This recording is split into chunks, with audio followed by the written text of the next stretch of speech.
जो है उसके तहत या किसी भी तरह से till such time he can continue. ज्यादा काम करने की जरूरत नहीं, on paper he can continue, let the decision be taken as early as possible. अच्छा, बाकी कोई ऐसे मेरा ख्याल है मार्केटुल आ रहा डिसीजंस भी नहीं है जिसके खत्म हो जाने से कोई बहुत बड़ा मसला हो जाए। कम से कम मेरी नज़र में ऐसा कोई डिसीजन है नहीं।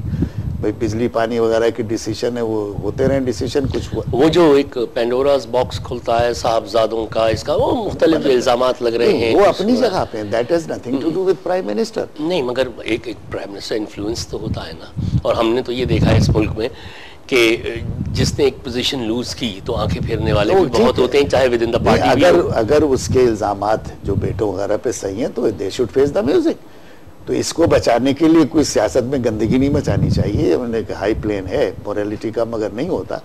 मगर जहां तक बेटों का ताल्लुक है वो तो फिर इल्जामात पे ही अगर ये जो मुस्तकिल स्पेकुलेशन होती है डिफरेंट क्वार्टर्स से, एक तीसरी कुव्वत के रास्ता, कहीं ऐसा ना हो कि इदारे इतना टकरा जाएं कि हर चीज़ केओस में आ जाए, मेस में आ जाए, और वही एक तीसरी कुव्वत जो मेरे अजीज हमवतनों वाली है, भारी बूट्स वाली है, इसके भी कुछ चांसेस लगते हैं इस तरह के किसी टकराव में या इस तरह के कंट्रोवर्सीज में या इस तरह के हालात में? What do you think? लगते तो नहीं है, लगते नहीं है, मगर वजह इससे पहले तो नहीं, वजह बहुत बगैर वजह के भी आ गए। नहीं, वो बहुत बड़ी वजह होती थी इससे पहले मेनली कि हमारे जो प्रोटेक्टर्स होते थे, यानी प्रोटेक्टर का नाम यूज होता था पुराने जब किसके ज़माने का है कि लेट्स, पता नहीं अय्यूब खां के ज़माने का किसका, कि let's look towards other protector. I think ये मैंने जो डॉन के वो जो 50 ईयर्स पहले के वो तराशे देते हैं, मुझे याद आ गया। उसमें जब 65 की जंग में जब उन्होंने एतराज़ किया अमेरिकन ने कि तुमने हमारे हथियार,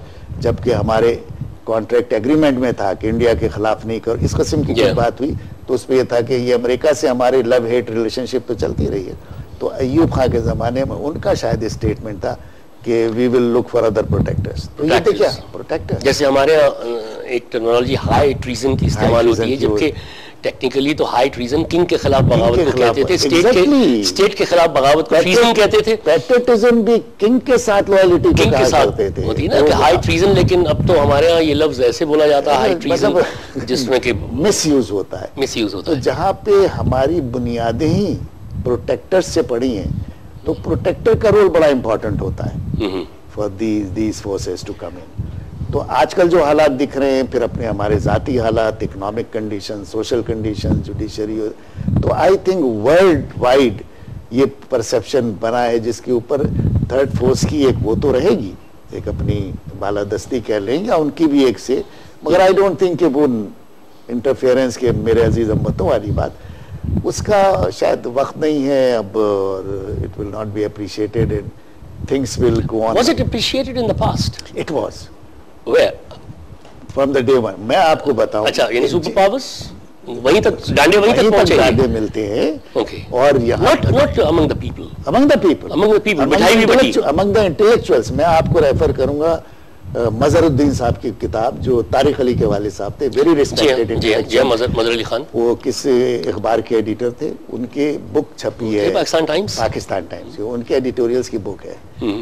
जिस वक्त ये गवर्नर जनरल ने, गुलाम मोहम्मद ने ये कॉन्स्टिट्यूएंट असेंबली डिसॉल्व की है, उसके बाद का वो एडिटोरियल है where he has appreciated the act, और सड़कों पे यानी प्रो तोड़ने वाले उसके ऊपर डेमोन्स्ट्रेशन, पीपल वर हैप्पी।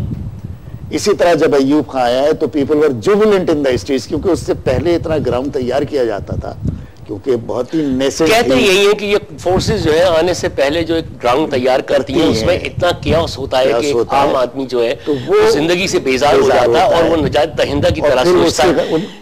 क्या इस वक्त भी पाकिस्तान के अवाम किसी नजात दहिंदा को नहीं देख रहे? उस सूरत में ट्रेन को आग लगा दी, आज तक ट्रेन हो चुका है, हमारी मेमोरी सर बिजली की बंदिश के नहीं, वो तो एजिटेशन किसी और हवाले से थी, बिजली की बंदिश पे, गैस की बंदिश पे, महंगाई पे इतने फ्रस्ट्रेट हुए कि बाउट ट्रेन जो एक बड़ी कदीम एक ट्रेन थी लाहौर गुजरात, उसको आग लगा दी। अपनी जगह कांस्टेंट है, मगर ये हरकत हो रही है। फिर मैं वहां कहूंगा जरा आप फुटेज तो देखिए, किस तरह हंसते हुए लड़के यंग्स, तो मैंने उसी से क्यों लेके कहा है जी। तो अगर ऐसी बात हो रही है, मतलब देखिए जहां का चीफ मिनिस्टर भी लीड कर रहा है वो ठीक है, वो ये नहीं कहता होगा तो वहीं से क्यों ले रहा हूँ ना कि अगर हंसते हुए लड़के कर रहे हैं तो क्यों कर रहे हैं? नहीं तो फिर इसका मतलब है कि कुछ मैं इस वक्त कहता हूँ कि कुछ मूवमेंट होने वाली है या कहीं से कुछ होगा। हम आप कहें कि चल के निकलो, नहीं निकले। अब ये कि पॉलिटिकल फोर्सेस भी तो इस किस्म की हरकतें करती हैं ना, कि बगैर किसी पैसे के, बगैर किसी उसके, तो आप मुझे 4 आदमी जमा करके दिखाएं। अच्छा, तो पॉइंट ये है कि मैं किसी को एलिज नहीं कर रहा, मगर ये हमारा कैरेक्टर और ये हमारी एक ट्रेडिशन सी बन गई है कि पॉलिटिकल उसमें ये मिस यूज ऑफ यंगस्टर्स जिनको इस वक्त स्कूल में होना चाहिए उन लोगों को। और फिर प्रोटेस्ट के तरीके नहीं है, मिलियंस मार्च निकलते हैं लंदन में, civilise countries, even in India. आज भी अन्ना हजारे के उसमें कितने लोग मरे, अन्ना हजारे की करप्शन ही क्या मूवमेंट है। नहीं, वो तो हम तो मजबूरी तौर पे तो हमारा तो एक माइंडसेट ही डिफरेंट है। People are settling their own scores. अच्छा, कहां कोर्ट कहां पुलिस, अब तो कुछ इंडिया में जो बिहार की लालू प्रसाद के जमाने में Bihar was the worst hit province, different party ruling there, so many states, different. कौन ऐसा हंगामा कर रहा है कि साहब कोर्ट में जाए और कोर्ट यूं करे और कोर्ट वो करे या सड़कों पे, बिकॉज हमसे मुख्तलिफ नहीं है वो, मगर वो एक डेमोक्रेटिक प्रोसेस की भट्टी से निकल रहे हैं सिवाय वो इंदिरा गांधी की 1.5-2 साल की। और उसका क्या असर हुआ? देखिए इंदिरा गांधी की इमरजेंसी लगी, उसमें सारे वज़रा पकड़े गए, किसकी उन्होंने नसबंदी भी की उसी इमरजेंसी के जमाने में। सबसे बड़ा इल्जाम तो इलेक्शन हार गई वो, उसके बाद तो यही इलेक्शन हारी। But did anybody went for the fundamental rights and supreme court? Did supreme court interfere on its own और एनी अदर कोर्ट? मगर उनको फर्दे जुर्म काले बनाई दो, वो तो फिर हारने के बाद उसी की उनको जेल भेजा था, फिर जेल से जो ज़िमनी इंतखाबात थे फिर उसमें वो जीती। इसी तरह जो सरकोजी साहब का है वो भी अगस्टा के केस के अंदर उसमें है, जिसमें उनकी बेवा जाके कहती है ये ठीक है, इसे एमनेस्टी है, मगर इसका स्टेटमेंट तो लो। कोर्ट कहता है नहीं, अब वो उतर गया है, उसको पेश करें। सो हम उनकी बातें इसलिए ना करें कि हमने मेच्योरिटी में Last 1 minute sir, क्या how do you see it and how do you speculate it about the whole situation? The whole scenario. I think to my mind, maybe I am very optimistic, but I am basically a Democrat. So this is good for democracy. Okay. This is good for democracy. Let the activism of judiciary do its own. Criticize भी होता रहे, parliament अपना role अदा करती रही, criticise भी होते रहे, डेमोन्स्ट्रेशन भी होते रहे, अपोजिशन अपना। अब इनको मैच्योरिटी देने के लिए आप लोगों का भी, एंकर्स का भी काम है, हम लोगों का काम है, लॉयर्स का, क्यों लॉयर्स का भी रोल कोई अच्छा नहीं है कि हम लोग ये देखें सिविल सोसाइटी कि without being partition, for the activist of a society, for the activism of a society as a whole to emerge, हम लोगों को समझाएं, अपने अपने माइंडसेट के साथ उन्हें ट्रेन करें, शैडो कैबिनेट्स बनवाएं। देखिए ना, शैडो होता है, तो कम से कम थिंक टैंक बनवाएं जिसमें, और हमें पहले पता लग जाए कि if they come in power, वो 25 साल ना पावर में आए, उस चीज से फायदा दूसरे भी उठा लेंगे। ये सब काम आपकी मीडिया और सिविल सोसाइटी। जावेद सिद्दीकी साहब, once again thank you very much, it was indeed a pleasure talking to you sir। बहुत शुक्रिया। ख़वातीन हज़रात, जावेद सिद्दीकी साहब से बातचीत, प्रोग्राम का वक्त खत्म हो गया, वरना और बात करते, अगले किसी नशिस्त में फिर इनको ज़हमत देंगे। बहुत सारी चीज़ें थी समझने की, कुछ कानूनी नुकात भी थे, कुछ बैनुल-अक़वामी प्रेशर्स, कुछ इंटरनल बातें, वो जावेद साहब से समझने में बहुत मदद मिली। लेकिन जैसे कि इन्होंने कहा, बॉटम लाइन ये थी कि अगर जमहूरी प्रोसेस चलता रहेगा तो ये जमहूरियत के लिए अच्छा है, जो कुछ भी हो रहा है आहिस्ता आहिस्ता करके चीज़ें डिसाइफर होंगी।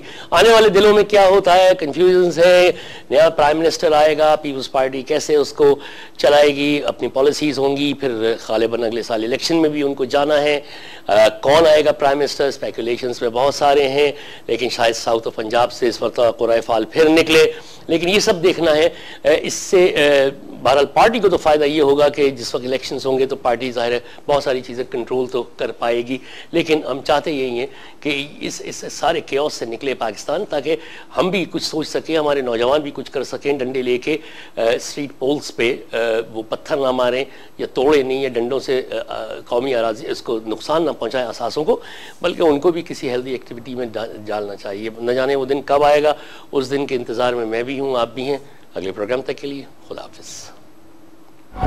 हर कुल अम्र को सदा दो कि अपनी फर्द अमल संभाले, उठेगा जब जम में सरफरोशा, पड़ेंगे दारो रसन के लाले।